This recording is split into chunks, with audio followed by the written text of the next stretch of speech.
Again, I'm Bryan Cox. I'm President and CEO of the BC LNG Alliance. I'm really pleased to be here today to moderate this session. As Sarah said, this is a very rare opportunity to get this group of leaders up on the stage, and you have the opportunity today to ask questions of them and engage in dialogue as we move forward. We don't have a ton of time, so we should just get right into it. First, I'd like to acknowledge, of course, that we're on the traditional territory of the Lheidli T'enneh, so thank you for allowing us to be here today and gather. We're at a crucial point in BC's history when it comes to natural resource development. I think everyone in this room agrees. These resources are the cornerstone and livelihood for hundreds of thousands of British Columbians, both here in the north, but importantly in our urban parts of our province. Helping kids, parents get their kids to soccer, plan for retirement, all the things that we think about every day. The natural resource industry provides for hundreds of thousands of British Columbians. So I'd like to thank the ministers here today for their commitment to finding solutions that are mutually beneficial for all British Columbians and help us all to map that course forward.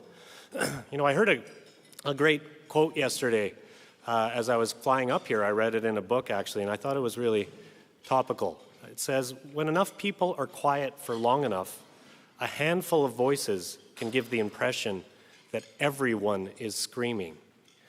And it really struck me because I think that's a really important comment for everything in our lives right now. And we're seeing such division in our communities, in between rural and urban, all of these different places. And it's time for us to come together. It's time for us, in my mind, to continue with a yes and discussion. So who here is a fan of comedy?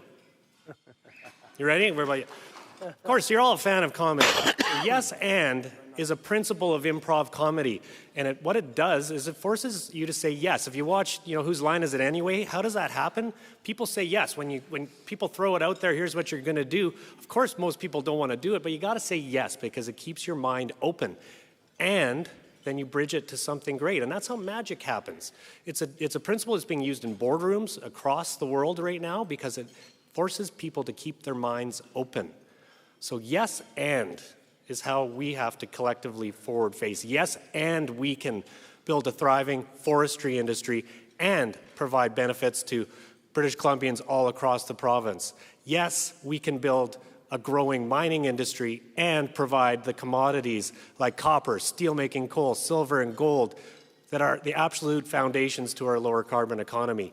Yes, we can continue to build a strong technology sector and completely integrated with our natural resource sector, showing the power of British Columbia.